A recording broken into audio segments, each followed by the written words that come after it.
वक्त गुजर जाता गल याद रहती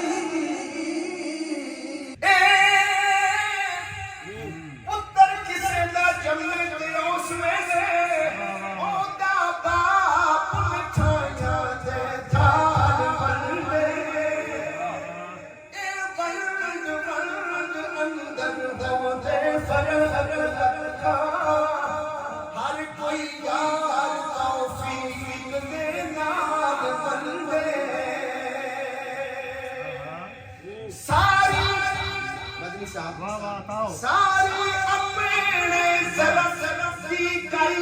हो दी वो कोई बनते मिठाई कोई मार बनते आमद जदू हुजूर दी हुई